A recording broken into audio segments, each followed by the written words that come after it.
As we open up 2020, our 8th season and 8 years of podcasting here at the Big Buck Registry, we thought it only appropriate to take one last look at 2019. If you're a frequent listener of this show, you know that in each episode, we segment off into the deer news at the beginning and a good deer hunting story at the end. In the last show of 2019, we put together all the best deer stories told by our guests of 2019, and likewise, we thought we'd take a look back at all the best deer news stories of 2019 as well, like a time capsule of events. We visit with Jim Keller, our news anchor, and with some frequent news story contributors like Tim Donze, Jon Guice, and Dan Appelbaum. And then, through some consolidation of all the news stories we featured on the show in 2019, we present a Deer News Year in Review with all the best deer news stories featured on the podcast in 2019. Support for the Big Buck Registry and the Deer Hunt Podcast comes from -33 Merino Wool Layering System, keeping you warm on the coldest days while staying breathable and wicking away moisture on the wet ones. Rackology. Everything you need in one bag. Now available at Rural King and Orslyn Farm and Home storefronts or online at www.rackology.org. Grizzly Ears, the most advanced engineered wireless earbuds for the outdoors. Covert scouting cameras, remote cameras for hunting, wildlife, and security. And Big Buck merch. You can get cool, high-quality Big Buck t-shirts, long-sleeve t-shirts, hoodies, hats, and more. And show support for this podcast by visiting bigbuckmerch.com. That's bigbuckmerch.com.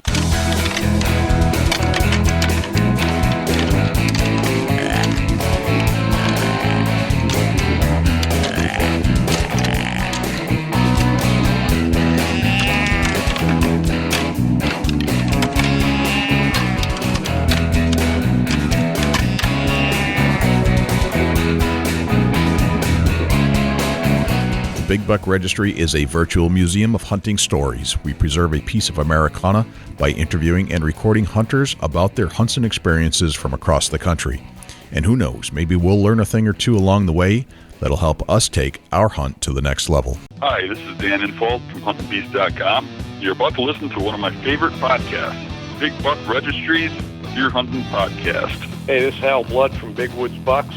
You're about to push play on my favorite podcast, the Big Buck Registry. Hey, this is Zach Sandow at Onyx Hunt, and you're listening to one of my personal favorite podcasts, the Big Buck Registry.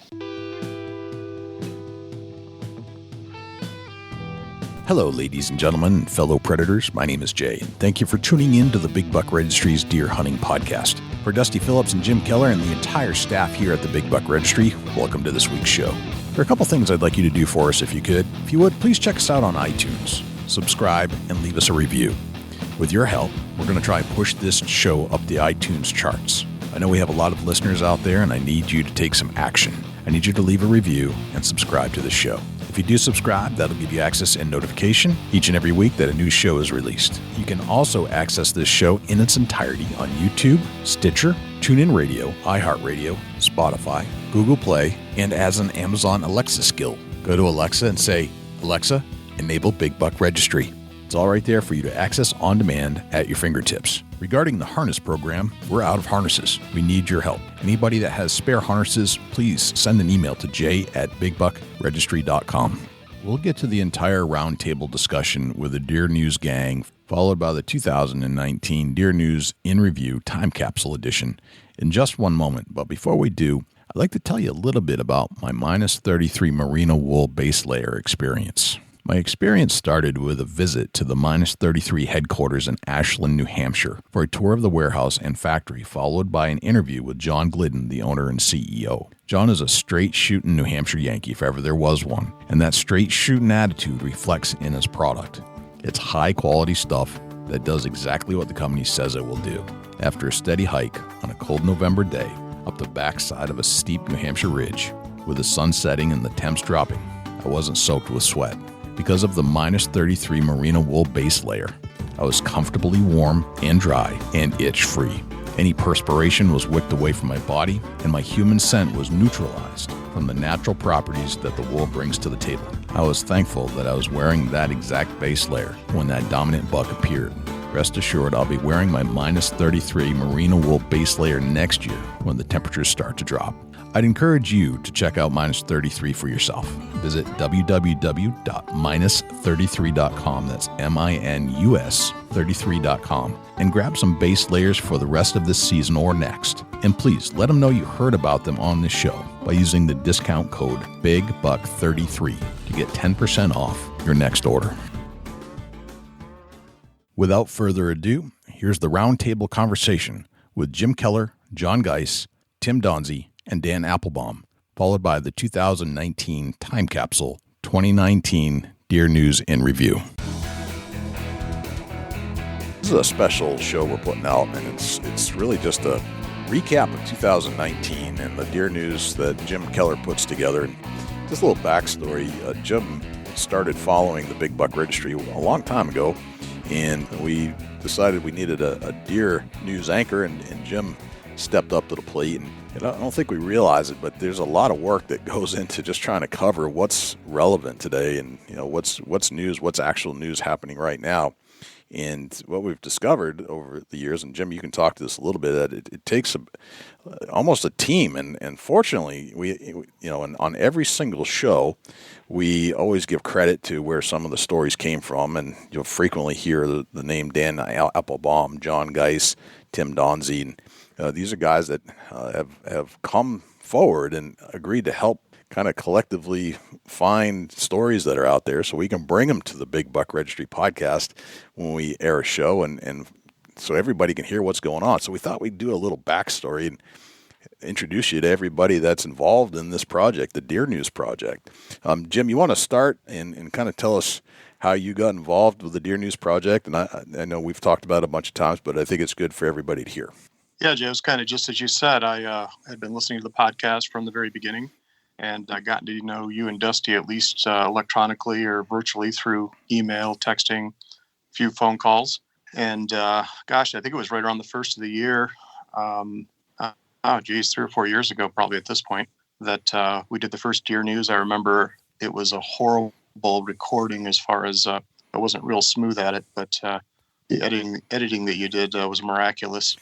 Right. And it actually didn't sound too bad, but it's just progressed over the years, and it does each week. You're trying to find something original, try not to do the same stories, try to follow up on past stories.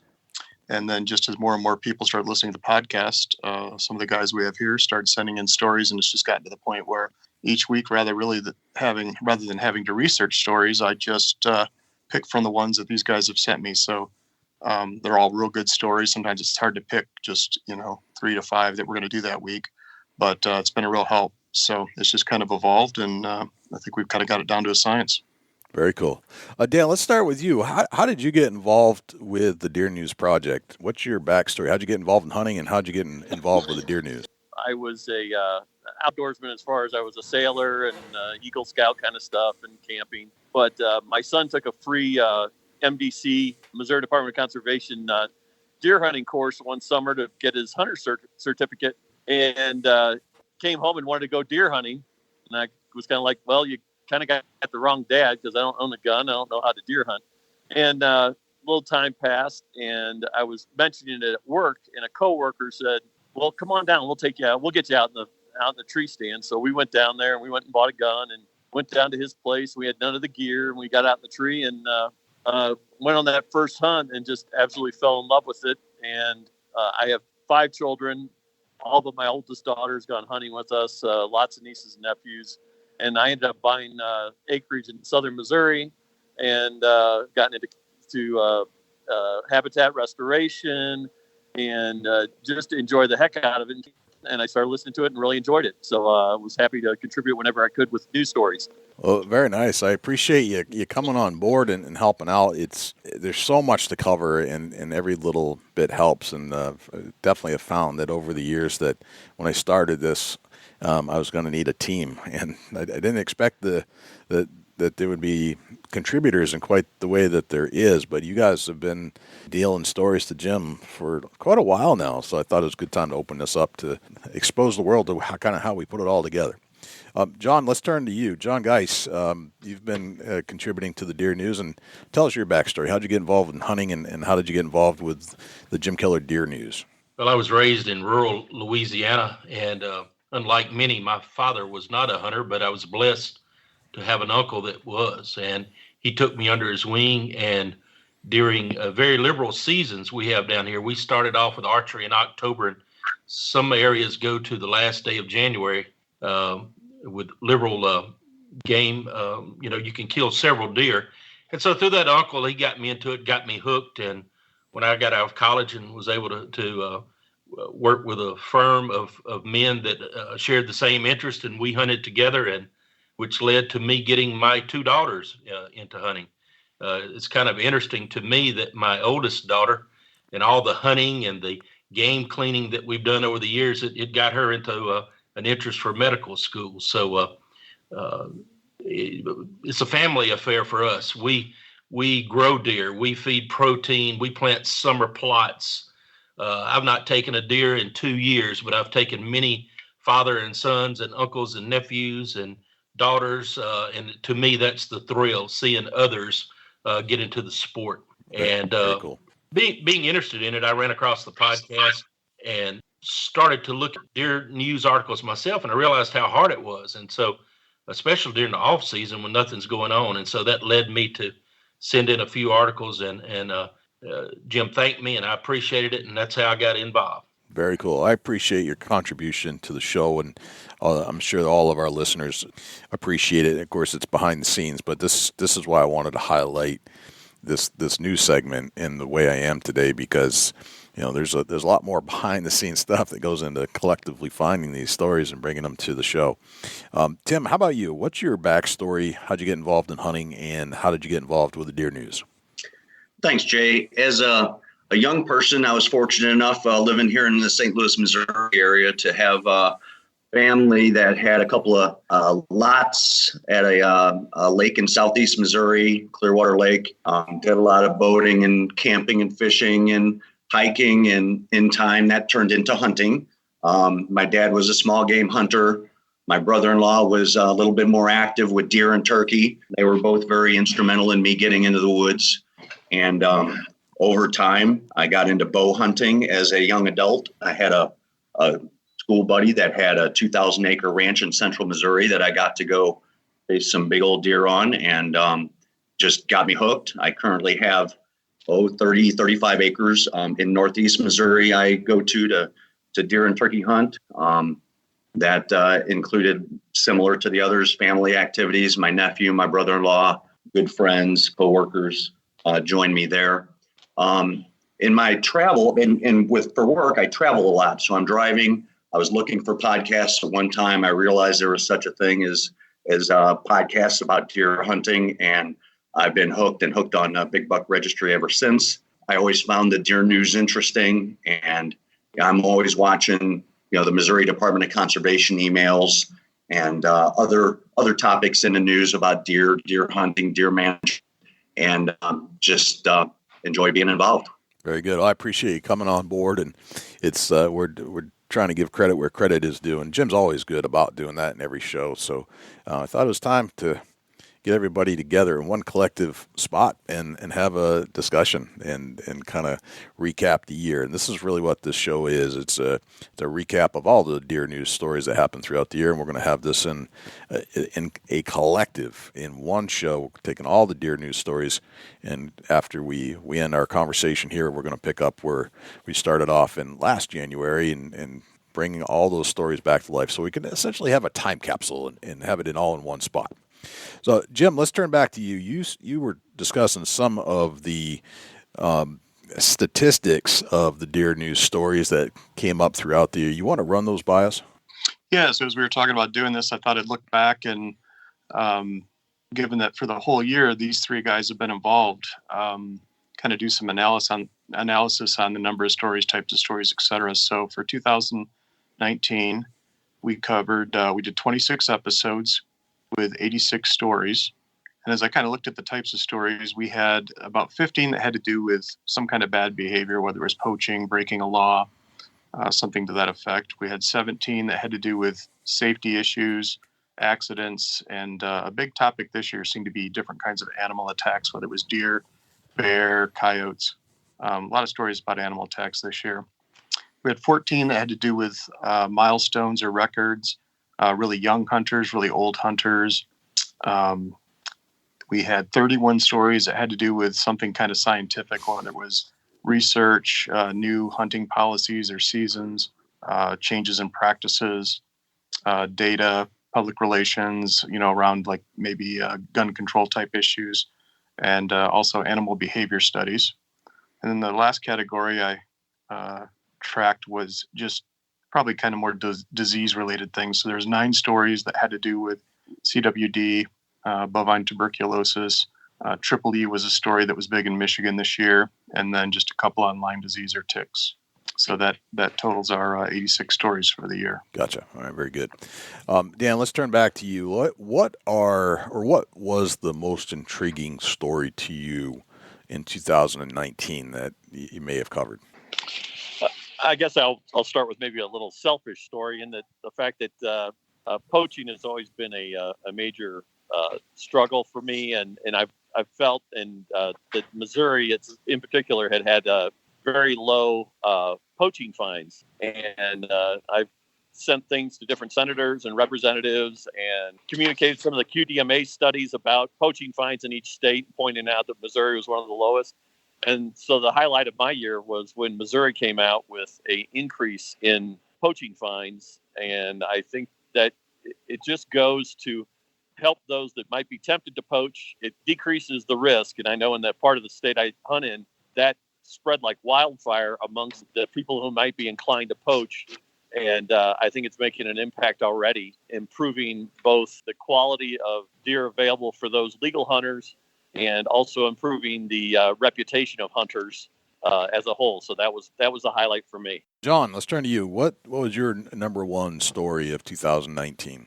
Well, I think the number one topic that struck me, since I'm so interested in growing the deer herd, was the proliferation of the wasting disease, the chronic wasting disease.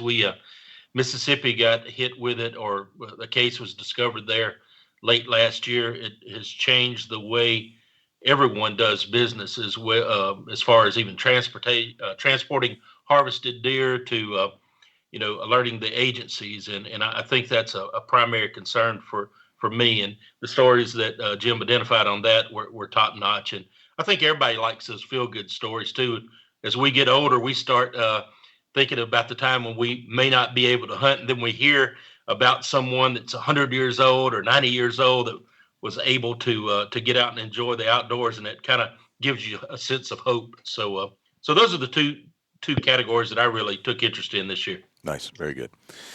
All right, Tim, what's your number one story of the year? Well, I'm also going to make it a personal story. My situation here in the St. Louis area is, in the last couple of years, I've been able to move to a more rural part of the county, of St. Louis County, and we have deer all over the place. It's great. Get to see them in my yard. I get to hunt in my backyard. I have 3 acres here, so we're allowed to archery hunt. I've harvested my first deer, but the real story, in my opinion, is that our municipality called Wildwood is starting up a deer management committee, and they've started doing some research on the population of the deer, which they are overpopulated. I can identify that easily. Most people can. There's lots of car accidents. But I was disturbed by a survey they put out. And within the survey of asking the citizens what their feelings are about the deer population, they were inserting information like, did you know kind of facts? And they were all very anti-deer. And I found that disturbing. Came down to the point of asking people their feelings about having sharpshooters come in and manage the deer herd, with no comments about archery hunting, no comments about good positive things that come from the deer herd here in Wildwood. So I've begun getting involved. I've reached out to our ward representatives and some of the people on the deer committee. I'm going to start going to meetings and offer my services to, if needed, if they'll allow me, to help connect landowners here in Wildwood with people, responsible archers, to come in and help manage the deer herd rather than jumping right to an expensive proposition of hiring sharpshooters to come in and manage the deer herd. Gotcha. All right. Very good. All right, Mr. Keller, you get to read these stories each and every week. I get to edit them. What's your number one story of 2019? I think the stories that I tend to gravitate towards just have to do with the preservation of the sport. So whether it's around gun control issues, the tradition, laws that are going into effect that might help more people get involved in hunting, stories like we talked about where I think there was a much older lady who hunted for the first time with her son and got a deer. So it's kind of the feel-good stuff. But I think the story about the elderly lady who got her first deer, I think that was my favorite of the year. Gotcha. I think that was probably one of my favorites as well. And I'll just throw in my 2 cents here. I mean, I think all the stories are intriguing. I'm going to kind of speak on a global or a higher up view of this, I guess, instead of an individual story, is that the stories that come out about the poachers or those kids that were abusing the deer that was wounded, those are the ones that drive me nuts, because as hunters, the people that are not doing it correctly, that are doing it immorally, illegally, those people unfortunately look a lot like us, the people that are doing it correctly. And it's hard for that middle ground, that 80% that we need to sway when it comes to votes and regulations. That's what people see. So the less that I think it's important to talk about it, but I don't want to just delve on it all year long. And I really hate it when those things go viral, because it reflects on us as individuals, even though that is not our community.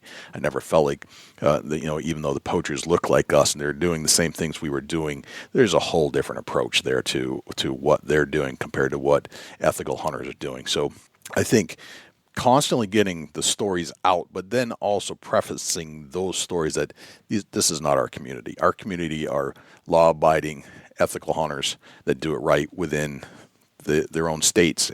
I think those are always important to highlight, but I also very much enjoy the stories of the elderly that are still getting out and getting it done.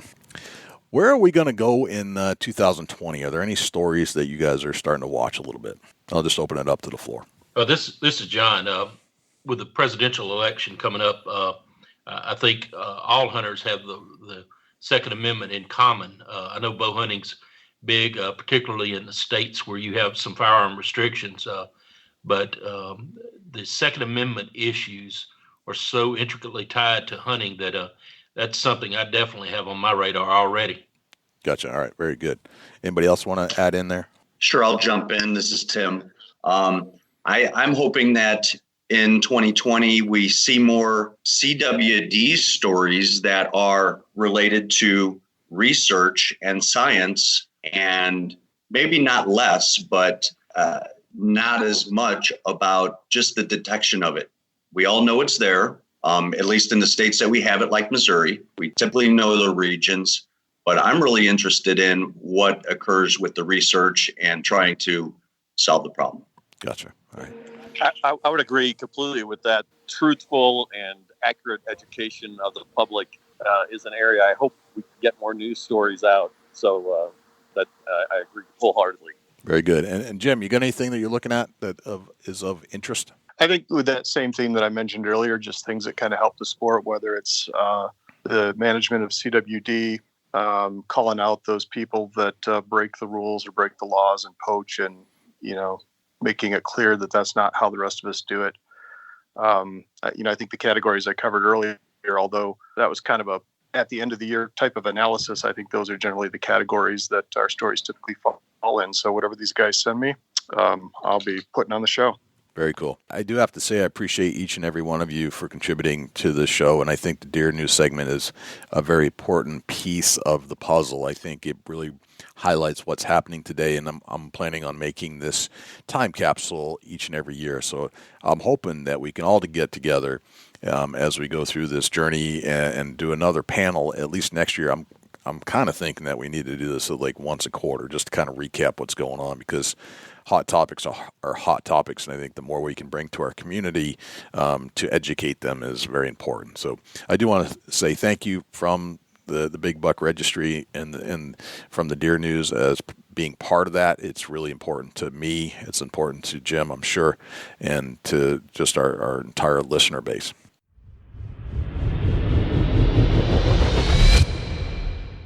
Now here's Jim Keller with the Deer News. Bedford County man considered oldest deer hunter in the country. This story is from the ABC 13 WSET website and was reported by Karen Pinto. It's deer hunting season for a man in Bedford County, Virginia. It will be his 40th year killing deer. 105-year-old Clyde Roberts is widely considered the oldest hunter in America. During hunting season, most afternoons you can find him in his tree stand watching for deer. Since turning 100 5 years ago, he's killed 13 deer and he's added 2 bucks just this season. When Clyde retired at 65, his son, Mike Roberts, taught him how to hunt, and now he is invited to hunt across the state and has garnered national attention. When he retired, I got him into deer hunting, and he's been doing it now for 40 years, explained Roberts. It's a father-son bonding time for the two of them. Clyde still has his eyesight, a sharp shot, and, of course, his sense of humor. It's just a pleasure for all things he gave me in my life to give him something back at 105 years of age, said Mike. At 105, hunting enthusiasts widely believe he's the oldest deer hunter in North America. His secret? Hard-working and living for the Lord. And he said he attributes hunting season to keeping him youthful as well. Hunting season has ended, and Roberts said he is already excited for next hunting season. Disabled 8-year-old hunter asked thieves to return stolen equipment. I want my stuff back. This story is from the Fox News website and was reported by Michael Barterimo. A disabled 8-year-old boy in Forest City, Arkansas, is asking the thieves who stole his custom hunting gear to bring it back. Jace Collum, who was partially paralyzed in a 2015 car accident, returned home from a stay in the hospital on Friday only to learn that his specially made hunting stand was robbed, WREG reported. Jace's grandfather, Glenn Shepard, told the outlet he built the stand for his grandson to give Jace the same opportunities as other children. According to Shepard, the thieves pried the door open and ransacked the hunting stand, making off with a custom stand that was bolted to the floor, and now Jace isn't sure he'll have all the equipment he needs for an upcoming hunt. They stole the dead shot and all the things I had to help me hunt, he told WREG. Jace's family has contacted the Arkansas Fish and Game Commission, and they say no matter what, Jace isn't going to miss out on his hunt. You can't hold him back, and we wouldn't hold him back, because we want him to have the same opportunity that every kid has, Shepard says. Commenters on Facebook, too, have offered to help Jace replace his equipment. A representative for the Arkansas Fish and Game Commission confirmed to Fox News that the department is assisting with the St. Francis County Sheriff's Department in its investigation. Female poacher gets caught by Oklahoma game warden on dating app. This story is from the Louisiana Sportsman website. According to the Oklahoma Game Warden's Facebook page, a woman got caught bragging about killing a deer to a man she was conversing with on a dating app. Little did she know the man she was chatting with was an Oklahoma Game Warden. Game Warden Cannon Harrison of McIntosh County shared the following post. As game wardens, our personal lives are often blurred into our professional lives. This is often the case when it comes to social media, personal cell phones, and now dating apps. The woman he was conversing with on a dating app revealed she had just killed a big old buck. Obviously, not knowing Cannon is a game warden, her date night took a turn for the worst. Oklahoma game wardens arrived at the property where she killed the deer and made the illegal case. She has already pled guilty and paid multiple fines. Thanks to Warden Harrison for sharing this entertaining case. U.S. hunters look for permission to hunt deer in Jamaica. This story is from the Staybroke News website. Big game hunters from the United States are trying to get permission to head to Jamaica to hunt the white-tailed deer, which is reportedly breeding at an alarming rate and emerging as a major threat to the natural environment and agriculture, especially in the eastern parish of Portland. American Thomas McIntyre is seeking permission to take the hunters to Jamaica as a new tourism attraction while creating a lucrative income-generating stream for locals. McIntyre's interest was triggered by a Sunday Gleaner story last August in which terrestrial biologist Damian White advised that the white-tailed deer, an alien invasive species, was becoming a problem. They have no natural predators and are spreading fast, and this is because the food supply is good all year round, White said then. A very conservative estimate of the population is more than 6,000 in the wild, added White. According to the National Environment Protection Agency, there is no declared season in Jamaica to permit the hunting of the white-tailed deer. NEPA said it is at present administering survey instruments to gather further information on the whitetail's deer distribution and impact on the environment and the agricultural sector. Although Jamaicans may hunt the white-tailed deer for domestic purposes, this activity is presently not regulated. Hunting in protected areas such as forest reserves, game sanctuaries, and national parks is prohibited, said NEPA. 101-year-old grandma kills 2 deer with 1 shot. They both dropped right there. This story is from the Fox News website and was reported by Michelle Gant.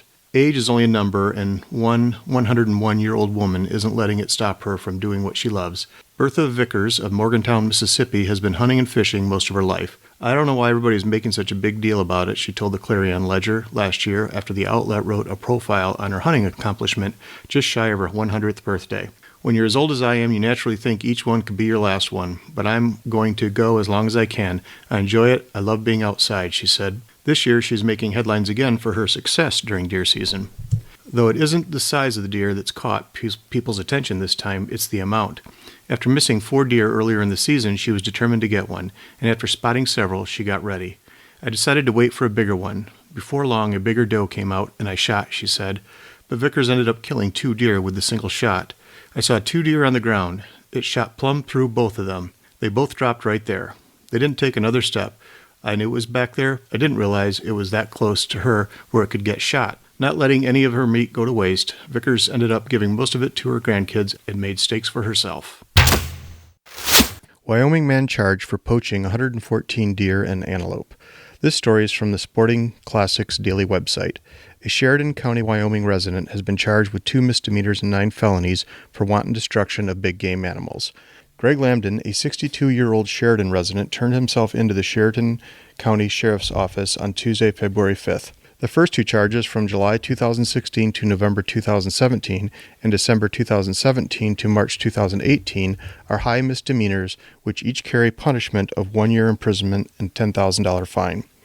Each additional charge within a 10-year time period results in a felony offense. The other 9 charges Lambden faces are felony offenses which each carry a punishment of 2 years imprisonment and $5,000 to $10,000 in fines. Lambden, in total, faces up to 20 years in prison and fines up to $110,000. The charges stem from a 2-month investigation by Wyoming Game and Fish Department law enforcement officers after information was provided to them about possible illegal activity on a property outside of Sheridan. The Sheridan-based Wyoming Game and Fish Department wardens learned from Sheridan County residents on November 20th, 2018, that they had seen their neighbor, Lambden, beating a deer on his property. The residents continued to observe Lambden and saw him dragging several bloated carcasses of white-tailed deer around his property with a lawnmower. Another hunter on land adjacent to Lambden's property noticed several deer carcasses in the thickets when hunting in 2017. After in-depth investigation of the man and his property, a WGFD investigator observed and videotaped Lambden killing a deer and leaving the carcass on his property. A search warrant was served on November 27, 2018 in cooperation with the Sheridan County Sheriff's Office, and in all, 113 deer and 1 antelope were killed illegally, with 1 deer killed legally with a deer license on his property when a friend came to hunt with him. He said that he killed fawns, does, and bucks, like others kill prairie dogs, but that unfortunately the law did not see it that way, court documents said. Lambden was released Tuesday after Norris Allen Carlson paid the $10,000 cash-only bond. Lambden is not allowed to have contact with neighbors or anyone listed in the case information. A preliminary hearing has not yet been set. Pennsylvania's Sunday hunting bill passes game committee vote will move to Senate floor. This story is from the York Daily Record website and was reported by John Buffone. Pennsylvania just took the first step toward lifting the ban on Sunday hunting. The Pennsylvania Senate Game and Fisheries Committee approved Senate Bill 147 by a vote of 8-3, which will empower the Pennsylvania Game Commission to regulate Sunday hunting. The details of the vote were confirmed by Senator James R. Brewster's office. Brewster acts as the minority chair for the Game and Fish Committee. Senator Dan Laughlin, Republican from Erie, is the committee chairman and prime sponsor of the bill. Bill 147 will now be introduced to the floor of the Senate, where it will be voted on. If approved there, it will go to the State House of Representatives. If it makes it through the House in its original form, it will go to Governor Tom Wolf's desk for final approval. Crossbow proposal causes stir among Maine's deer hunters. This story is from the OutdoorNews.com website. The 3 largest hunting groups in Maine all oppose a proposal to allow the use of crossbows during the archery season for deer in the state. Deer hunting is a way of life in Maine where hundreds of hunters seek white-tailed deer every fall. But the hunting group said during a recent hearing that they fear adding crossbows to the hunt would reduce deer hunting opportunities for other sportsmen in the state. The Portland Press-Herald reports the Sportsmen's Alliance of Maine, the Maine Professional Guides Association, and the Maine Bowhunters Association all oppose the crossbow bill. However, a few hunters at the same legislative hearing spoke out in favor of adding the new hunting method to the season. The bill's sponsor says the change would encourage more people to hunt. California looks to enlist hunters in wildlife conservation push. This story is from the Fox News website and was reported by Bradford Betts. Put down the vape pens, cancel Zumba classes, and pick up a rifle. California is encouraging its residents to go out and hunt in an effort to rebrand the declining pastime. The California Department of Fish and Wildlife said Thursday it's partnering with other state and federal agencies to address barriers and opportunities to hunting and fishing in the state. Though their image for urban parts of the country suggests otherwise, hunters play an essential role in wildlife conservation. Since 1937, hunters have contributed more than $14 billion to the conservation of wildlife. But in the last 5 decades, the number of Americans over the age of 16 who hunt has dropped by half, according to the 2016 U.S. Fish and Wildlife Survey. Fish and Wildlife Director Charlton H. Bonham said the agency has hired a task force to help change the public's perception of hunting and encourage people to get outdoors and enjoy California's wild places. California is the latest state attempting to reach younger generations. Last month, a hunter recruiter for the Georgia Wildlife Federation told the Wall Street Journal, "Earthy crunchy aligns very well with deer hunting." Deadly zombie deer disease could possibly spread to humans, experts warn. This story is from the Fox News website and is reported by Madeline Farber. A deadly disease that has affected the deer population in an estimated 24 states and 2 Canadian provinces could eventually spread and infect humans, experts warn. Speaking at the Minnesota State Capitol last week, experts from the University of Minnesota told lawmakers of the dangers of chronic wasting disease, or what the U.S. Geological Survey describes as a fatal neurological illness occurring in North American cervids, which are members of the deer family, including white-tailed deer, mule deer, elk, and moose. Currently, there are no vaccines or treatments available for the disease, which scientists say spreads directly through animal-to-animal contact, but also indirectly through contaminated drinking water or food. While there have been no reported cases of CWD in people, Michael Osterholm, the director of the Center for Infectious Disease Research and Policy at the University of Minnesota, told lawmakers that the disease should be treated as a public health issue, claiming human cases of CWD will likely be documented in the years ahead. It is possible that the number of human cases will be substantial and will not be isolated events, he said, in part according to the Twin Cities Pioneer Press. If Stephen King could write an infectious disease novel, he would write about prions like this, he added. Osterholm likened CWD to mad cow disease, which public health officials and those in the beef industry once did not think could infect people. It has since been confirmed that a cureless variant of mad cow, called Creutzfeldt-Jakob disease, can adversely impact humans. CWD and Creutzfeldt-Jakob disease belong to the same family of diseases known as prion diseases, according to the Centers for Disease Control and Prevention. CWD was first detected in captive deer in the late 1960s, the CDC said. Symptoms of the disease include drooling, stumbling, lack of coordination, lack of fear of people, aggression, and listlessness, which explains the quote-unquote zombie deer disease nickname. The symptoms are a result of malformed prion that kills neurons in the infected animal's brain, the University of Minnesota explains. Osterholm echoed the CDC when warning the disease could potentially spread to humans in the future. Doctor says cure for CWD has been found. This story is from the bowhunting.com website and is reported by Brody Swisher. There's not a hotter topic in the deer hunting community these days than chronic wasting disease. CWD is a root of calm discussions, hot-tempered debates about everywhere you look. Some say it's an out-of-control epidemic that's sweeping the country, while others say it's nothing more than nature doing what nature does. The bottom line is CWD and the impact it has on the future of deer hunting is a growing concern. More and more states are discovering new cases of CWD every year. That's why a recent video released by the Unified Sportsmen of Pennsylvania has been creating a lot of attention in the last week. The video states that a cure for CWD has been found. Dr. Frank Bastian of LSU's Department of Agriculture believes the disease is caused by a previously undiscovered species of bacteria called spiroplasma, not prions. Bastian's team is working on developing a 3-stage plan of attack, beginning in the first year with a diagnostic kit that would allow hunters to immediately test deer for the disease in the field. The ultimate goal is to develop a vaccine and cure for deer and elk in the wild.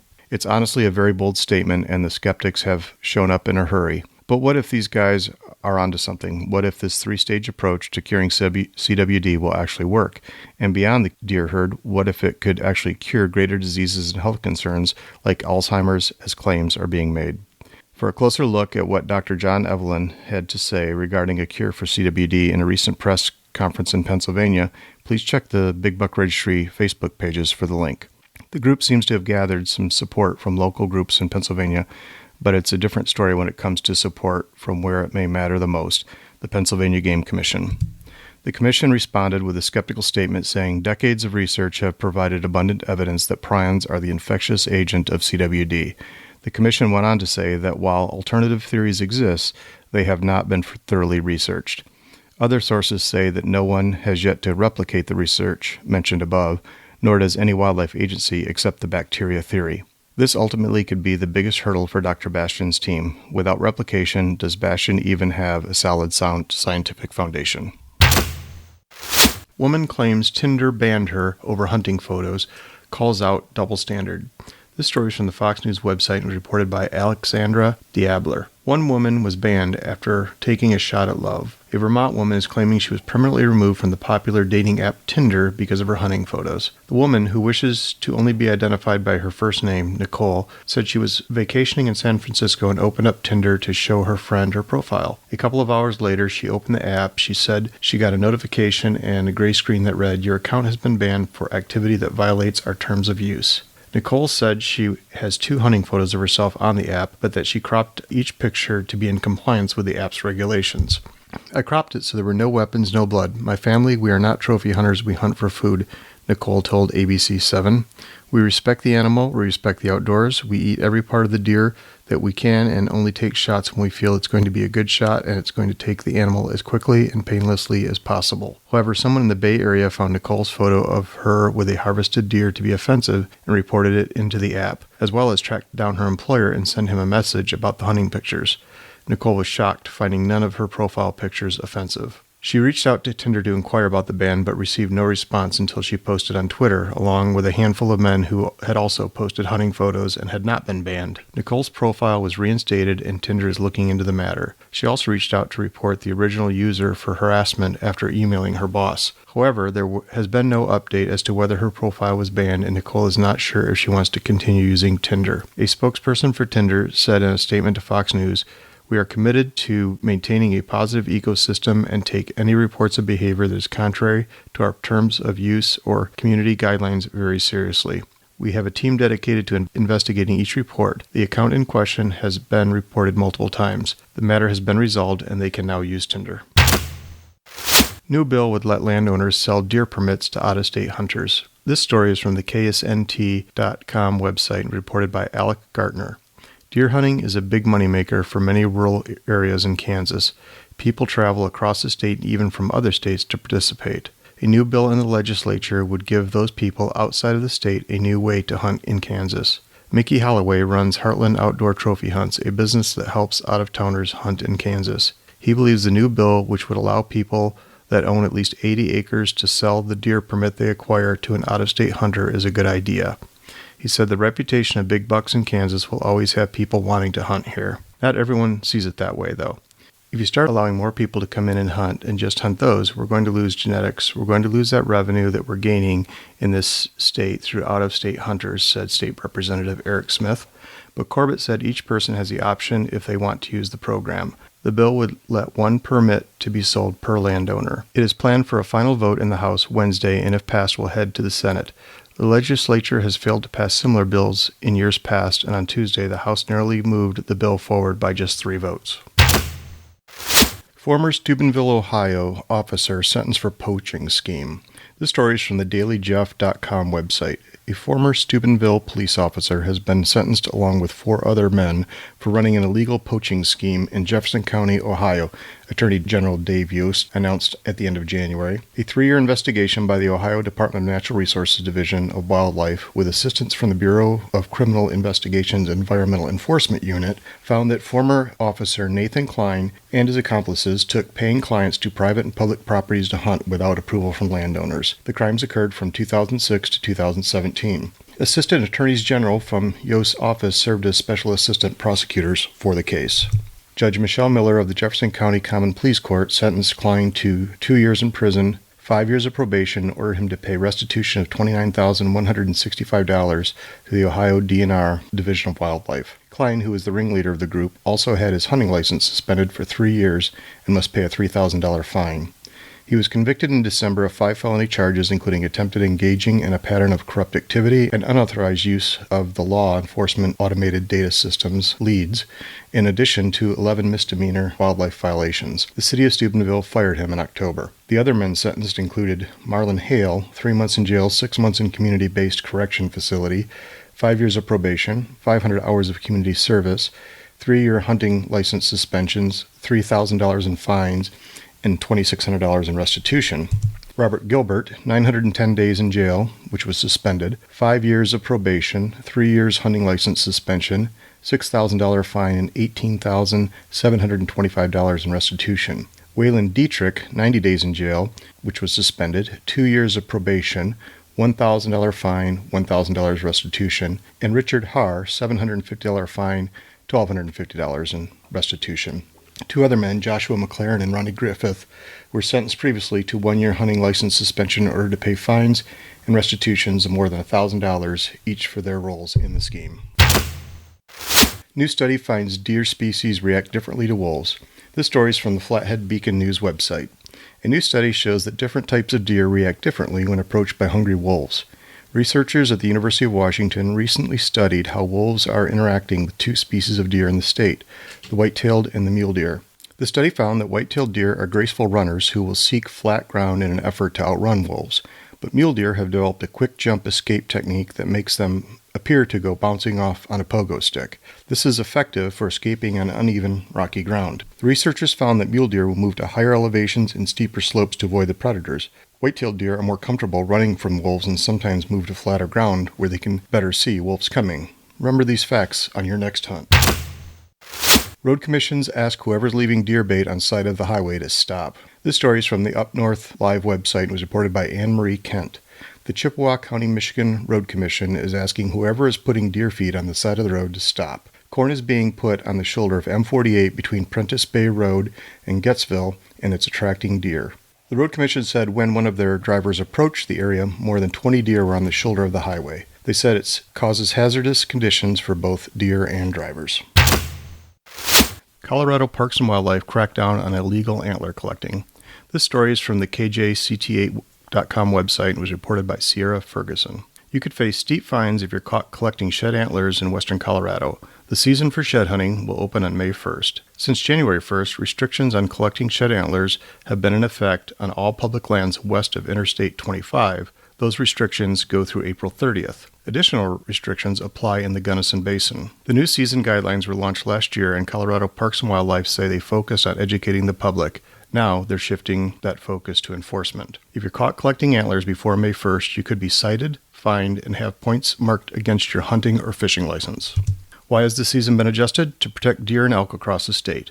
According to the CPW Public Information Officer Mike Porras, shed hunters have been putting pressure on the wildlife while they're at their most vulnerable. Shed hunters, Porras said, might not be the only people recreating on public lands and potentially disturbing wildlife, but shed hunters, unlike other forms of recreation, can be regulated to reduce stress for the animals. According to Porras, by May, the landscape should be greener, grazing conditions should improve. Often elk and deer move to higher elevations. This makes it less dangerous for herds to come in contact with humans, like those that are hoping to find their antlers. Opening day change is official for Pennsylvania deer hunters. This story is from the TribLive.com website and was reported by Bob Fry. The change, and it's a big one, is official. Opening day of Pennsylvania's statewide firearms deer season is moving. It has been the Monday after Thanksgiving each year since 1963. This year it will be the Saturday after Thanksgiving. In changing things, game commissioners cited the possibility a Saturday opener could potentially boost hunting license sales and participation by making their sport more accessible to college students and working people. Surveys on the popularity of the change did not show that this decision was necessarily popular with many hunters. Whether it's the right decision or not is hard to predict. Answers about its impact on the future for hunting in the state, good or bad, likely won't come for a few years. A man was fatally attacked by a pet deer. His wife barely escaped. This story is from the Washington Post website and was reported by Dina Paul. Paul McDonald went outside to feed his pet deer on Wednesday morning. The Australian father never came back inside. His wife Mandy and the couple's 17-year-old son Ethan heard that something was amiss on their property in northeast Victoria. They ventured outside and discovered Paul being attacked, according to the Sydney Morning Herald. Ethan ran off seeking help as Mandy tried to save her husband. The male stag, which the couple had owned for 2 years, shifted his attention and aggression towards her. Ethan was able to save his mother from the animal by whacking the deer in the head with a slab of wood. At time of publication, the ABC reported that she had been airlifted to a Melbourne hospital and was in critical condition. She suffered injuries to her upper body and legs. Responding officers shot and killed the deer at the scene, citing concerns for the paramedic safety, but it was too late for Paul McDonald. The farmer died from the deer-inflicted injuries before he could be rushed to the hospital. Deer experts have had mixed reactions. The ABC quoted Steve Garlick, chairman of the Deer Management Committee at the Australian Deer Association, as saying, "Deer are much less likely to attack anyone than they are to run away from them."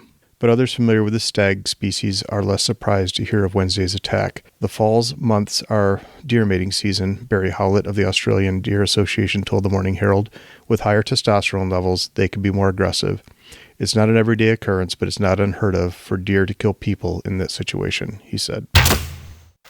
Proposal would prohibit shooting bucks in Buffalo County, Wisconsin, one of America's top deer hunting destinations. This story is from the Milwaukee Journal-Sentinel website and was reported by Paul A. Smith. The Buffalo County Deer Advisory Council has recommended an antlerless-only hunting season for 2019. The measure would prohibit shooting of bucks and is intended to reduce the white-tailed deer population. Highly controversial in the hunting community at large, perhaps nowhere would such a proposal arouse more emotion than in Buffalo County, regarded by many as the #1 trophy buck destination in America. The council's 4-1 vote in favor of an antlerless-only season was made Tuesday at a public meeting in Alma. In addition to raising the ire of hunters and outfitters, it is also likely to focus attention on the failure of current hunting regulations to control burgeoning deer herds despite the best intentions of local residents.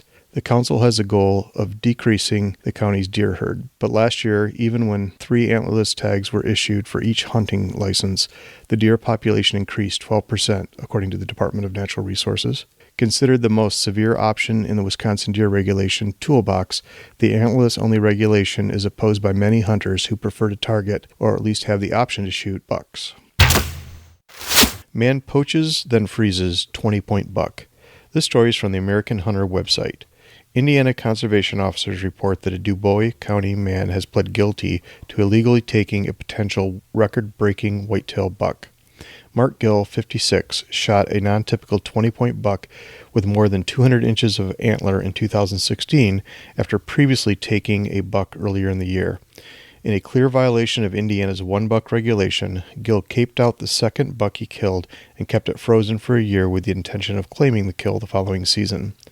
Once the 2017 season rolled around, he took the buck to the check station and in doing so committed another crime by providing false information to Indiana's Deer Harvest Information System. Gill was caught and pled guilty to 2 charges, unlawful taking of a white-tailed deer, a Class B misdemeanor, and providing false information to a check station, a Class C misdemeanor. As part of Gill's plea agreement with the Dubois County Prosecutor's Office, his hunting license privileges are suspended for 2 years. Gill must also serve 100 hours of community service, serve 540 days probation, and pay $741 in fines and court costs, including a $500 replacement fee. Because Indiana is a member of the Interstate Wildlife Violator Compact, Gill's Indiana hunting license suspension will also result in a suspension of potential hunting, fishing, and trapping licenses in the other 47 member states, excluding Massachusetts and Hawaii. Alabama lawmakers approve hunting deer with bait. This story is from the AL.com website and was reported by Mike Kaysen. A bill to allow hunters to buy licenses to hunt deer and feral hogs over bait has passed the Alabama legislature after several years of falling short. Under current law, hunters must be at least 100 yards away and out of the line of sight of bait. Under the bill that passed today, hunters could buy a bait privilege license that would exempt them from the 100-yard line of sight rule. Alabama hunters would pay a $15 annual fee. Out-of-state residents would pay $51. The bill, by Senator Jack Williams, a Republican from Wilmer, passed the House today by a vote of 83 to 12. Governor Kay Ivey could sign it into law. Representative Danny Crawford, a Republican from Athens, who sponsored the bill in the House, said some hunters already use bait and the law is hard to enforce. Crawford said the license fees would provide revenue for the Department of Conservation and Natural Resources to help protect the state's deer population and the tourism dollars hunters spend in Alabama. He said the agency needs more revenue to guard against chronic wasting disease and other potential threats to deer. Crawford said the bill could provide limited help with the crop destruction and other problems caused by feral hogs. Alabama Department Conservation Commissioner Christopher Blankenship said the department did not initiate the bill but was not opposed to it. Blankenship said lawmakers added an amendment at the department's request to allow the department to suspend baiting privileges in certain areas if there is threat of a disease outbreak. Blankenship said revenues from the privilege licenses would be used for enforcement, research, and efforts to increase public access to hunting. What deer hunters should know about the EPA's latest review of glyphosate. This story is from the Quality Deer Management website and is reported by Lindsey Thomas Jr. The Environmental Protection Agency recently completed a required periodic review of glyphosate's registration as a legal pesticide, and the product survived the process. Glyphosate remains legal and, according to the EPA, safe when used by the label guidelines. However, the EPA is recommending a few adjustments to the label that some of its critics may appreciate. After an exhaustive review of available international research, convening of expert panels, and a thorough weight of the evidence review, the EPA continues to find that glyphosate is not likely to be carcinogenic to humans, nor did it identify non-cancer health concerns when glyphosate is used according to the label. No assessments did identify potential risks for mammals and birds.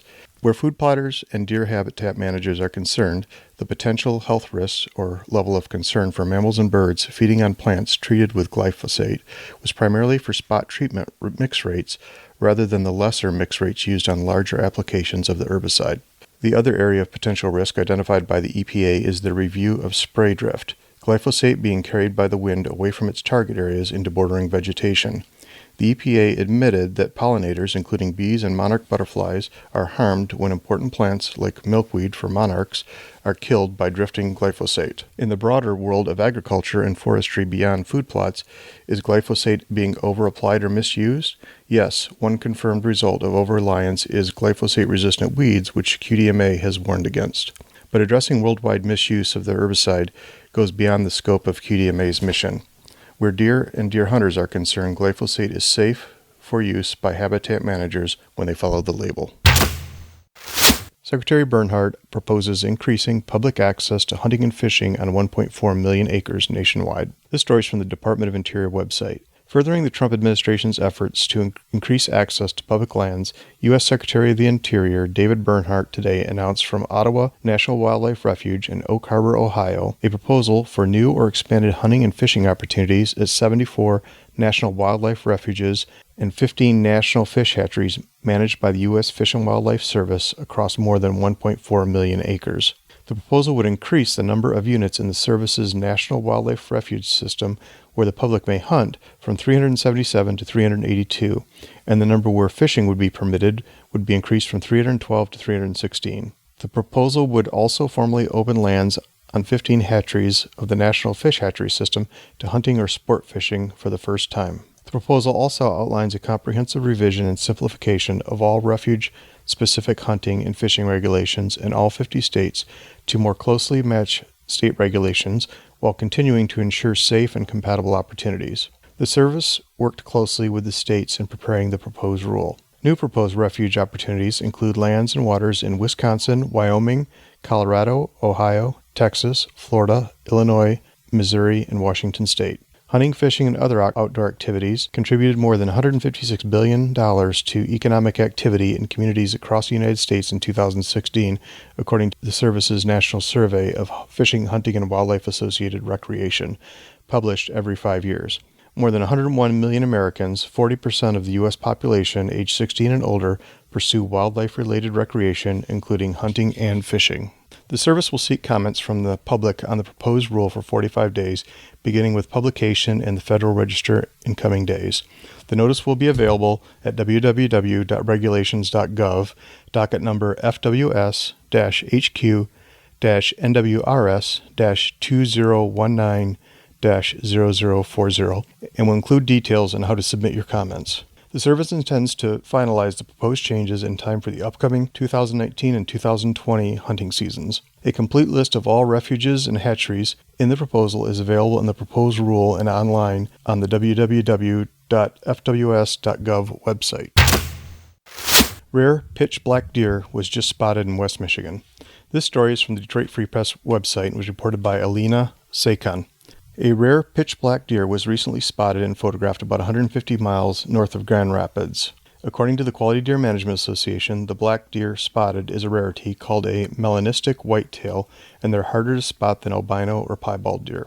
Bel Air-based real estate agent John Roach posted photos of the extraordinary sighting on his Facebook page Thursday. The Deer Association said this unusual coloration is due to a random genetic anomaly and believed to be a result of a mutated gene, thus causing the melanism. The first known melanistic whitetail spotted on record was in 1929, the association said, but these pitch black deer have been reported in Michigan, Mississippi, Virginia, Pennsylvania, Texas, and South Carolina.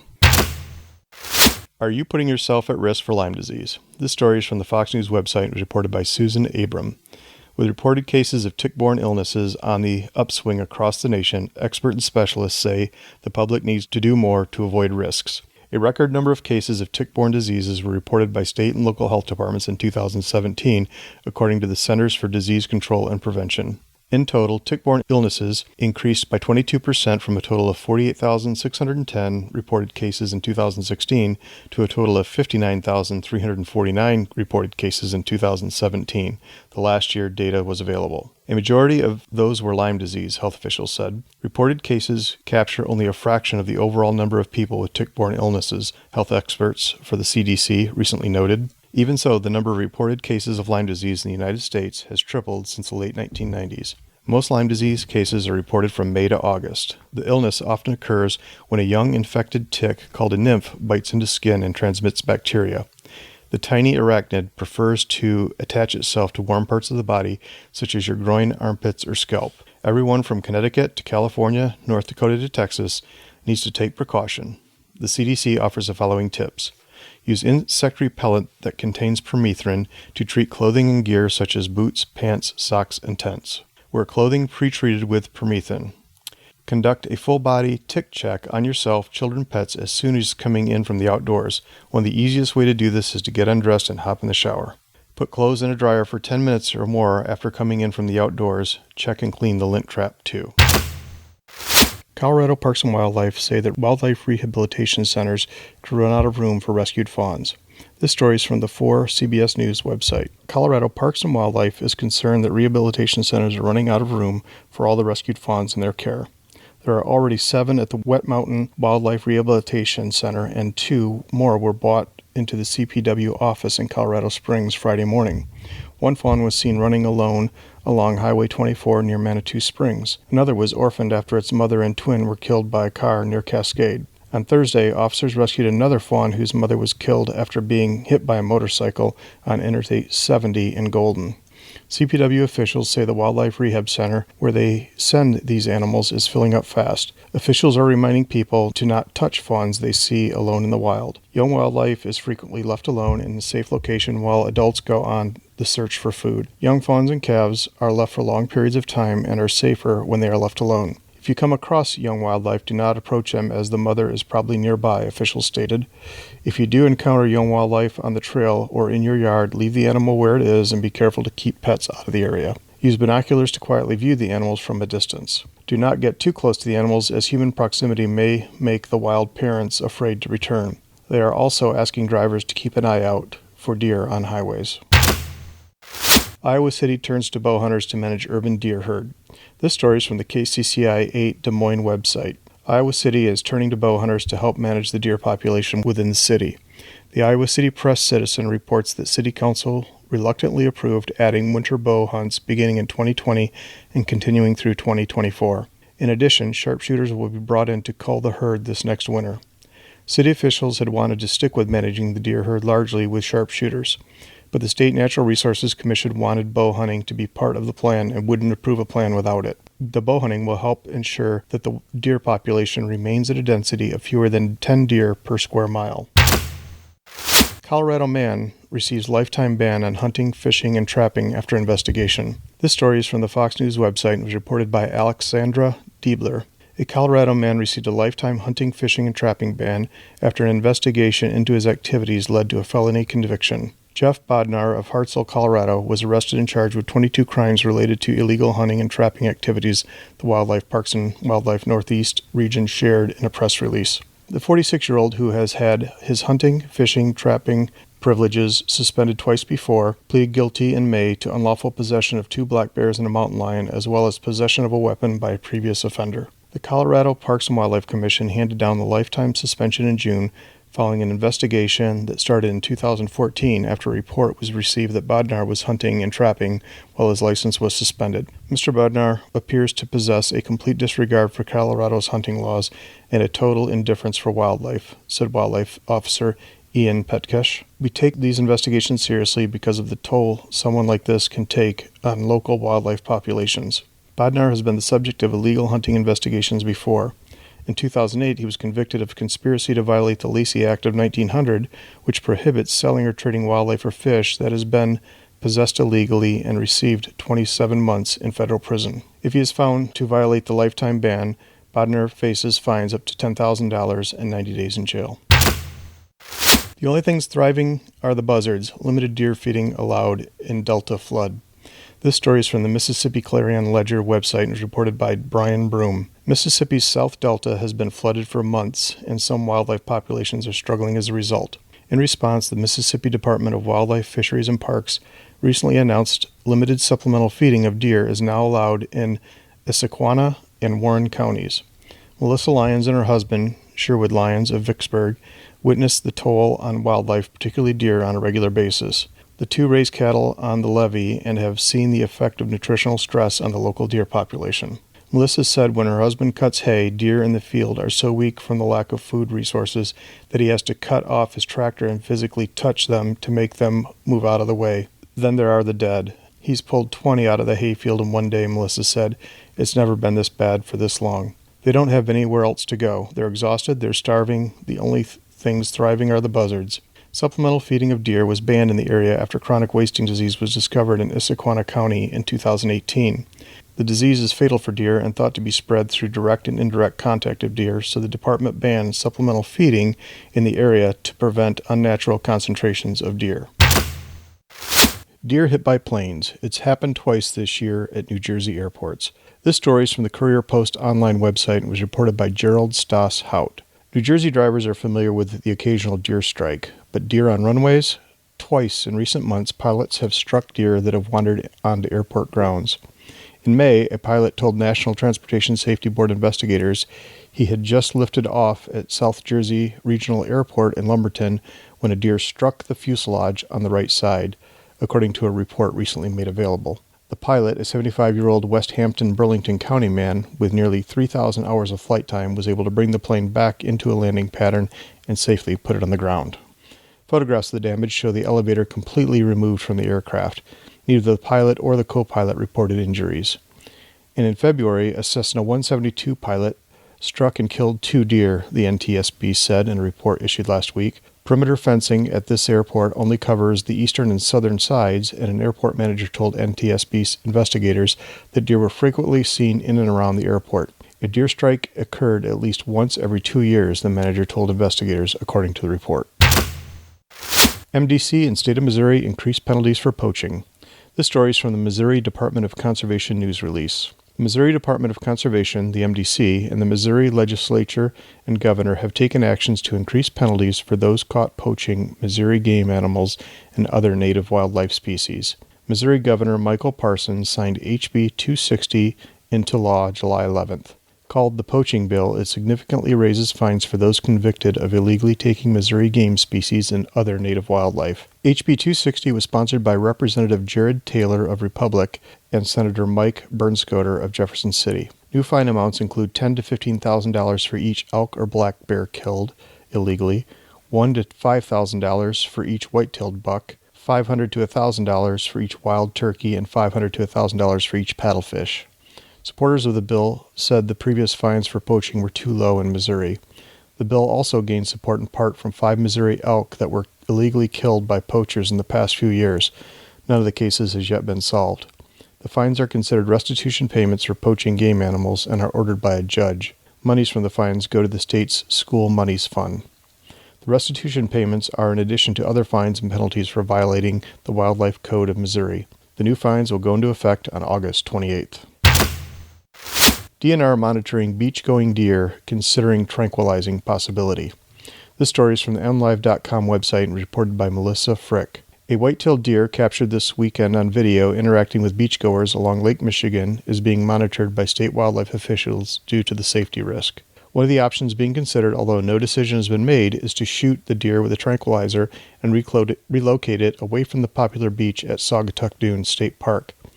A video went viral of the deer at Saugatuck Dunes State Park on Saturday, July 6, where it was seen walking up to the water and hanging out around dozens of people for more than half an hour. Because the deer has shown it's become accustomed to human presence, the Michigan Department of Natural Resources is monitoring the deer to make sure it doesn't become a safety hazard to humans, said Don Pope, a wildlife biologist at the Michigan DNR Wildlife Division. Holly Vaughn, a Michigan DNR Wildlife Communication Coordinator, said the division is considering a number of options for dealing with the buck if it becomes a safety hazard to humans. One of those options could be chemically immobilizing or tranquilizing the buck. Pope said it's still too early to tell which route the Michigan DNR will take in dealing with the buck. The department has been monitoring this buck for the past month and working with park staff to encourage people not to touch or approach the buck. No deer season in part of Mississippi? It's possible. This story is from the Clarion Ledger website and was reported by Brian Broom. Mississippi's South Delta has been flooded for most of the year, and that has taken its toll on wildlife. Pictures of dead and emaciated deer have been seen untold times on social media, and people are concerned about the condition and size of the herd. In response, the Mississippi Department of Wildlife, Fisheries, and Parks is polling hunters who hunt the area, and options in the poll about the coming deer season range from no change in the season to no season at all. No season at all would take a majority vote. Harvest and mortality data, as well as camera surveys, will also be taken into consideration. Reactions to the situations are mixed. J.T. Baum of Pascagoula said he'd prefer the season be closed entirely in the South Delta. Others commented on social media, and preferences range from shortening the season to closing or shortening the season in the worst affected areas. Missouri Department of Conservation has new rules for deer carcasses in ongoing fight against CWD. This story is from an MDC news release. Starting in 2020, the MDC has added additional regulations to the Wildlife Code of Missouri as part of its ongoing effort to slow down the spread of chronic wasting disease. The new regulations change the requirements for transporting deer carcasses into Missouri and throughout the state, and also add carcass disposal requirements for meat processors and taxidermists.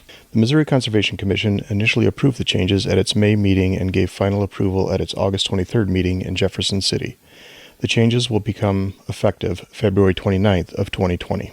The MDC will provide the full regulations in the 2020 Wildlife Code of Missouri and in its 2020 Fall Deer and Turkey Hunting Regulations and Information Booklet, available where permits are sold starting in early July 2020. Most states with CWD have similar restrictions on carcass movement and disposal, said MDC Resource Science Division Chief and deer biologist Jason Sumners. CWD remains a rare disease in our state, and we want to keep it that way. According to MDC, most deer hunters would not be affected by the proposed regulations, and most meat processors and taxidermists are already disposing of deer carcasses. Mule deer, white-tailed deer expand range into Alaska. This story is from the KNBA website and is reported by Claire Strempel. New species of deer are moving into parts of Alaska, including the Upper Lynn Canal. Alaska Department of Fish and Game is gathering information on these ungulates. White-tailed and mule deer are not native to Alaska, but the state's Department of Fish and Game says they're colonizing the 49th state. That's starting in areas proximate to the Canadian border where whitetails and mule deer are known to live. Carl Cook is an area wildlife management biologist in Juneau. He oversees the Upper Lynn Canal Game Management Unit 1D. In May, Cook got a photo that allowed him to identify a mule deer in the Skagway area. According to a Fish and Game publication, mule deer have been seen in Fairbanks and even the North Pole. Cook says the park department has received reports of white-tailed deer near Haines. Smaller Sitka blacktail deer are also common in the area. You can tell who's who by watching their hindquarters. Mule deer have a large white patch on the rump, and the tip of the tail is black. White-tailed deer have broad tails that are white when raised. Both species are bigger than Sitka blacktail deer. It's not unusual for animals to expand their range, but the Department of Fish and Game doesn't know why these deer are migrating or what they're bringing with them. They're concerned deer from Canada may bring in wasting disease or ticks. Since the department is eager to learn more about these populations, it's open season on all mule deer and whitetails. Cook asks that hunters send photographs and samples, which is a nice way of saying big chunks of dead deer. State hunting regulations say you have to call Cook before taking a deer, but he's got an update. He'd rather have hunters go ahead and get the sample than let a deer go because they didn't have a chance to call. The department will return the meat and the antlers. Black-tailed deer are common in southeast Alaska, but there's no hunting season for them in Unit 1D. Their population isn't robust enough to support it, so Cook says to be careful when identifying the white-tailed and mule deer. CDC warns hunters after man likely contracted tuberculosis from deer. This story is from the WGN9 website. With deer season just around the corner, the Centers for Disease Control are warning hunters about tuberculosis. Officials with the CDC issued the warning after learning that a man likely contracted tuberculosis after dressing a deer. In May of 2017, the Michigan Department of Health and Human Services learned of a case of pulmonary tuberculosis caused by Mycobacterium bovis in a 77-year-old man. Officials learned that although the patient wasn't around anyone with tuberculosis, he had regularly hunted and field-dressed deer. Investigators learned that free-ranging deer in the area were often infected with M. bovis. As a result, researchers have found a few other cases where an animal infected with tuberculosis actually spread the disease to humans. However, they say it is understudied. Officials say the bacteria can be inhaled while the deer is field-dressed. To prevent exposure to M. bovis and other diseases, hunters are encouraged to use personal protective equipment while field-dressing deer, the CDC says. Hunter mistaken for deer shot, killed by friend in Glynn County, Georgia. This story is from the First Coast News website. A 17-year-old boy was shot and killed in Glynn County after being mistaken for a deer Saturday, according to police. Glynn County police arrived at a wooded area in the 500 block of Myers Hill Road in response to reports of a person shot. Once there, officers met with a group of hunters at Friendly Express on highways 82 and 303. Witnesses told police that all the parties involved knew each other and came from the Myers Hill area to go hunting, according to a police news release from police. During the hunt, Bobby Lane, 17, was in an area of heavy foliage and was mistaken for a deer, police said. Officers said he was shot by Hector Romero, 32. Romero helped take Lane to Friendly Express to an awaiting ambulance. Lane was later pronounced dead at a hospital, according to the news release. The Georgia Department of Natural Resources was called to investigate with Glynn County Police. The investigation is ongoing and no arrests were made. There is a GoFundMe that the family has set up in his honor. Putnam County man faces hunting-related charges for killing deer worth around $4,500 without the proper license. This story is from the WTHI TV 10 website and was posted by Chris Essex. A Putnam County man is facing charges after officials used his cell phone records to bust him for multiple hunting violations.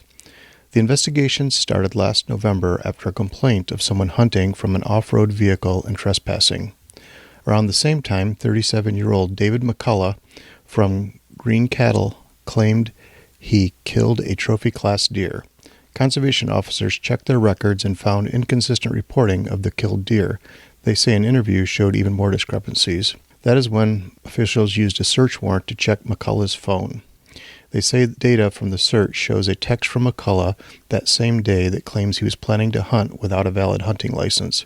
McCullough allegedly sent messages describing the deer he killed with time and date stamps from about 45 minutes before he bought the correct license online.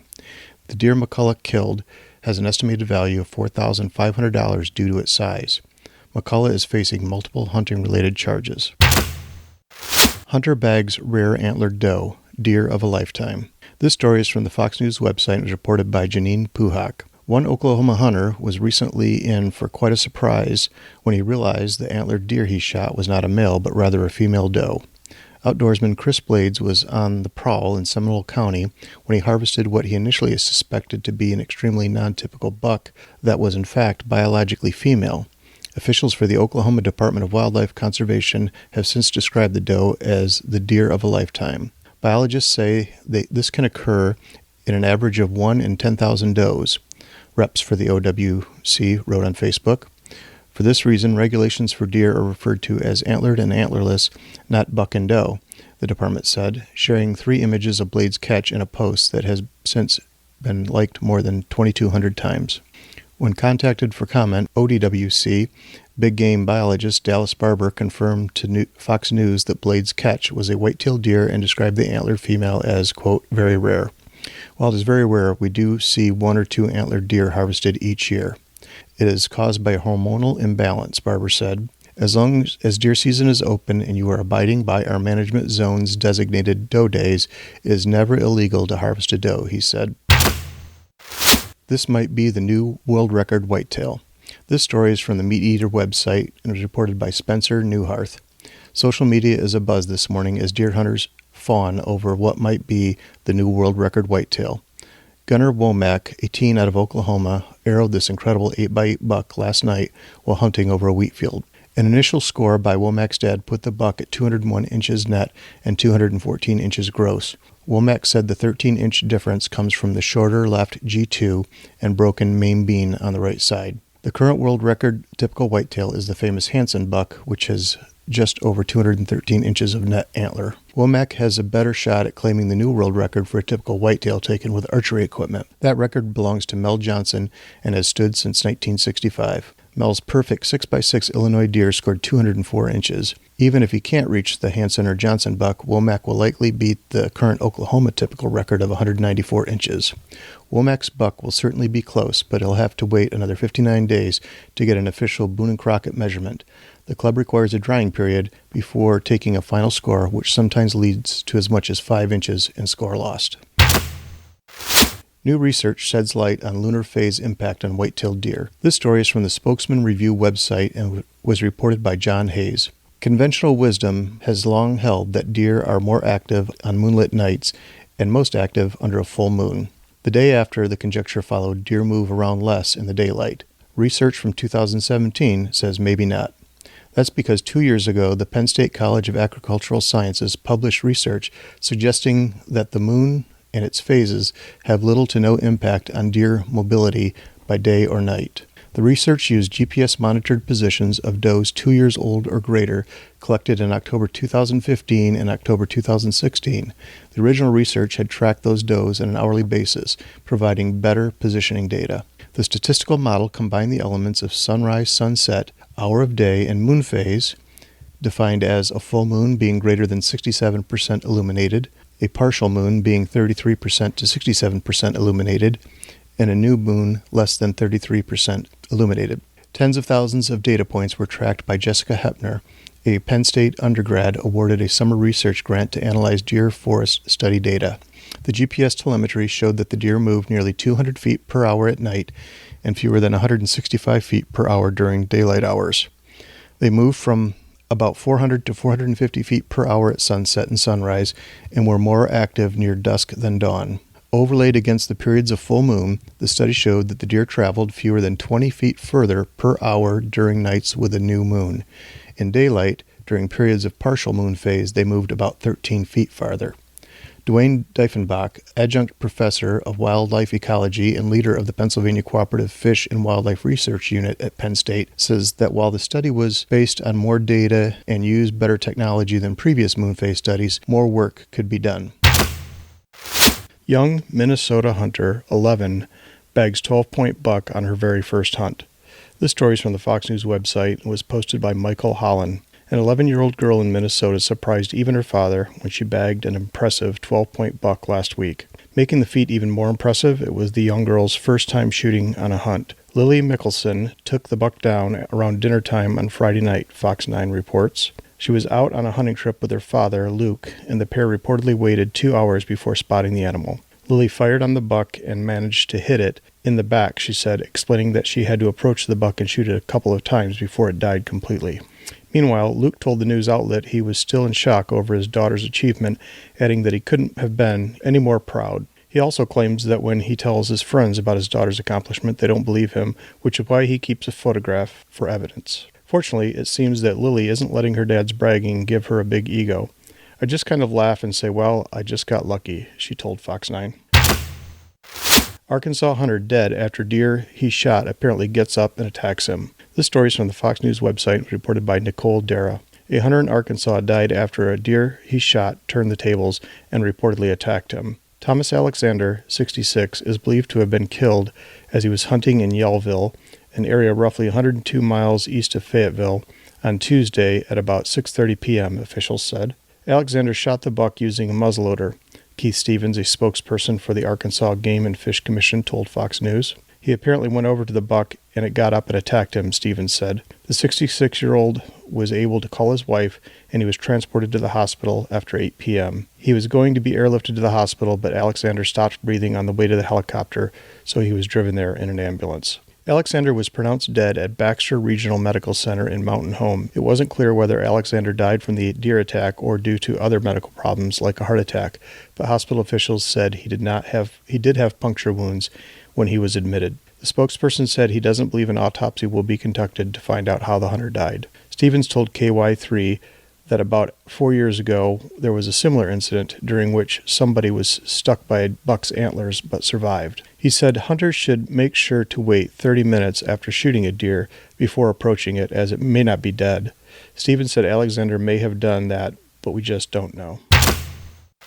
See deer on the road? Resist the urge to swerve. This story is from the MSN.com website and was reported by Tim Harlow. Motorists can hit any animal anytime, anywhere, but the odds of that happening in Minnesota are higher than in most states. And if it's going to happen, now is the time. Collisions with wildlife occur most frequently in the fall, and the risk to drivers will be the greatest over the next few weeks as deer breeding season reaches its peak, said Barb Keller, a big game program leader with the Minnesota Department of Natural Resources. Deer by far are the animals most commonly hit, but dogs, cats, squirrels, and rats are frequently hit and killed, according to State Farm's most recent analysis of vehicle-animal crash claims data. The insurance company estimated that U.S. drivers hit 1.9 million animals between July 1, 2018 and June 30, 2019. In Minnesota, drivers have a 1 in 64 chance of hitting an animal, making it the 10th most likely place for such a mishap, State Farm said. Farmers Insurance found Minnesota ranked 6th highest in the nation for roadway animal crashes between September and November, with 56% of claims resulting from collisions with animals filed during those 3 months. As frightening as it sounds, hitting a deer may be the best option. A farmer's survey found that more than 2/3 of drivers believe they should swerve to avoid hitting an animal, but that could lead to a much worse outcome. Deer can change direction quickly, and swerving might not prevent a collision. Swerving might also cause a more significant accident with a tree, guardrail, or another vehicle. Drivers should remain alert in areas marked with deer crossing signs, slow down, stay towards the middle of the road, and if there's no oncoming traffic, use high beams to illuminate the road. The amount of damage often depends on a driver's reaction and whether they slow down rather than the size of the animal, said Holly Anderson, a State Farm spokeswoman. Drivers who strike a deer should move to the side of the road, call law enforcement and their insurance company, and maybe think about what to do with the deer. West Virginia hunter takes down 17-point buck after tracking it for 6 years. This story is from the Fox News website and was posted by Michael Holland. Some things are just worth waiting for. After spending 6 years tracking and watching the animal grow, a hunter finally put down a massive buck. His patience paid off as he now gets to say he took down a 17-pointer. David Miller first spotted the animal in 2013, the West Virginia Gazette-Mail reported. Miller and his friends had leased a piece of property in Mingo County, West Virginia, and would notice the impressive animal on a network of game cameras they had set up. Miller said he was able to recognize the buck due to its identifiable antler points. After noticing the animal seemed to be avoiding certain areas, Miller set up a camera where he thought the buck might avoid hunters. After the camera made a rare daytime spotting of the animal, Miller went to work, bringing a bow and arrow with him. Despite coming across several other impressive bucks on his hunt, Miller stayed patient. I caught a movement at one of the scrapes, Miller told the Gazette-Mail. The old buck had slipped in. He lowered his head to go under a branch, and I could see it was him. He stepped out into the open about 18 yards away. When his head went behind a tree, I shot him. Miller shared photos of his triumphant moment on Facebook. 17 scoreable points and 9.5 years old. He rough gross scored at 179 inch and change. Miller said, I'm still reflecting on it all and have not wrapped my head around it yet, but I look forward to sharing this story because it means so much to me, mostly because of the people involved through it all. So much has happened over the years. Truly incredible. Survey says firearms deer hunting leads to less violence. This story is from the Tribe Live website and was reported by Bob Fry. Deer hunters are killers, but not of each other or their neighbors. That's what the research says anyway. Ball State economics professor Paul Niekamp looked at the relationship between violent crimes and deer hunting seasons in 21 states over 20 years. He recently released the results of his work. Deer seasons, Niekamp said, are unique, unparalleled by any policy in existence. In arming people across rural America, each year more than 10 million Americans, about 18% of all American gun owners, use firearms to hunt deer during restricted dates. There are no policies that induce 600,000 Wisconsin males or 530,000 Michigan males to systematically and temporarily carry and use firearms, he said. Yet examining crime statistics from the peak hunting days did not show any spikes in violence. In fact, the opposite is true. Niekamp determined that there are roughly 12% fewer violent crimes on the first 2 days of firearm deer season than otherwise in rural areas. At the same time, the study also found that alcohol-related arrests for juvenile males fell by 22% and narcotic offenses fell by 15% at the start of hunting season. That, he said, suggests firearm hunting may have a positive effect on behavior. There may be larger societal reasons for that. Young rural males typically learn about guns differently than do young urban ones, Niekamp said. Historically, hunting has primarily been a tradition passed down from father to son. Young urban males, he added, are more likely to grow up in fatherless homes, which increases risk for participating in gangs or criminal activity. Overall, Niekamp advanced 3 possible reasons for why crime goes down when hunting participation goes up. First, hunting is a time-consuming activity that is inherently incapacitating, which may decrease crime. Second, hunters may face more regulation than other gun owners. And third, rural Americans own different guns for different reasons than the population average. There's also some truth, it seems, to those bumper stickers reading like, "Hunt with your kids, not for them." Niekamp said in rural areas, additional recreational opportunities like hunting may assist in keeping juveniles out of trouble. 1 in a million, 3 antlered deer caught on camera roaming in Michigan wilderness. This story is from the Kansas City Star website and was reported by Shakur Koop. A deer with 3 antlers was spotted roaming in the Upper Peninsula of Michigan. Experts say it's a 1 in a million thing, according to the Detroit Free Press. Steve Lindbergh, a former state lawmaker who often photographs nature, captured photos of the buck, according to the Facebook post. For all the doubters who think the picture was altered, Lindbergh shared a second image of the deer just to dispel any Photoshop rumors, Lindbergh wrote. Steve Edwards, a large animal veterinarian, looked at the pictures and thinks they're real, according to the Detroit Free Press. Edwards believes the third antler could be the result of an unusual development when the deer was still in the embryo, the Associated Press reported. Lindbergh wants the deer to survive this deer hunting season, WLUC reported. At the end of the day, I'll be honest with you. I'd like to get more pictures of that deer, Lindbergh told WLUC. I'd like to see if it comes back next year, so I'm kind of rooting for it to make it through the deer season. Pennsylvania wildlife officials investigating reprehensible video of teens kicking and abusing a wounded deer. This story is from the Fox News website and was reported by Janine Puhak. The Pennsylvania Game Commission is investigating a reprehensible video of 2 boys abusing an injured deer in an assault that reportedly occurred on the first day of deer rifle season for hunters in the state. On Saturday, disturbing video footage hit Facebook featuring a young man repeatedly kicking a buck in the face while a friend filmed. The male deer, which appeared to have been shot, laid on the ground and pawed at the attacker while the 2 boys could be heard snickering and taunting the animal. In the days since, the violent video has since gone viral, receiving nearly 6,000 shares on Facebook. The incident reportedly occurred near the borough of Brookville on November 30th, WKBN reports. The following day, representatives from the Game Commission also spoke out on Facebook to confirm that they would be investigating the reprehensible incident. The Pennsylvania Game Commission is aware of a video purporting to show individuals assaulting an injured deer. The conduct portrayed in the video is reprehensible and potentially a violation of the law. Pennsylvania state game wardens are currently investigating the matter. Thank you for your help and for your concern for Pennsylvania wildlife. Anyone with information on the footage is urged to contact the Operation Game Thief hotline at 1-888-PGC-8001 or the Pennsylvania Game Commission's Northwest Region Dispatch Office at 814-432-3187. Making history. This first-time hunter is 104 years old. This story is from the Guns America website and was reported by Levi Sim. More and more mature adults are taking to the field each year to hunt for their first time in their lives. You'll find 30-year-old hipsters swinging crossbows and 40-year-old account managers raising a rifle on public lands across the country for the first time each fall. One of the fastest-growing demographics of new hunters is rumored to be adult women, and Florence Teeters of Price County, Wisconsin certainly fits into that category. She killed her first deer this year with her son at age 104. Not only did Mrs. Teeters kill her first deer this year, but the Wisconsin Department of Natural Resources reports that she also goes ziplining, attends Mardi Gras each year, and tends her garden in her bare feet. She's clearly got the kind of zest for life we all hope to maintain, and taking on new adventures is a great way to keep life interesting. Wisconsin's gun season is just 9 days long, but Florence ended up killing her buck on opening day. She hunted her property in Price County from a blind with her son Bill. The two of them only waited about 2 hours before her whitetail buck arrived. I tapped her on the knee and I pointed, Bill said. Florence waited for her shot and then she took it. She was so excited and saying, I got a buck, Bill said. It turns out that Florence Teeters is the oldest person to purchase a license and kill a deer in the state's recorded history. They could probably add first-time licensee to that as well. There was a lot of news last year about 105-year-old Virginian Clyde Roberts, who was still hunting. He'd been doing it for about 40 years. Both he and Florence Teeters should be encouraging examples to those adults who think they may be a little too old to start hunting. Michigan hunter sprayed brother's stand with deer repellent. This story is from the Fox News website, reported by Alexandra Diabler. A Michigan man has admitted to intentionally sabotaging his brother by spraying deer repellent around his hunting stands.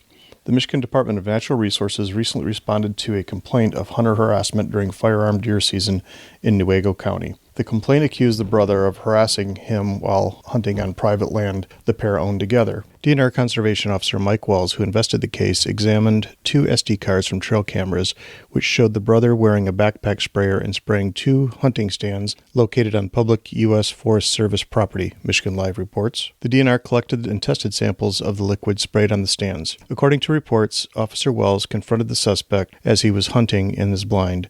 The man confessed to tampering and harassment. He was also found to have been illegally hunting using bait. The man was reportedly upset because he felt his brother was intentionally cutting off the deer by hunting the public land next to the private camp the pair owned, the Department of Natural Resources shared.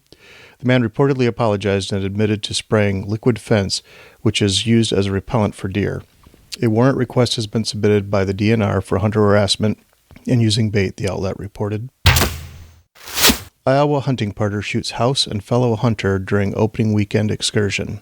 This story is from the Fox News website and was reported by Janine Puhak. Talk about a poor shot.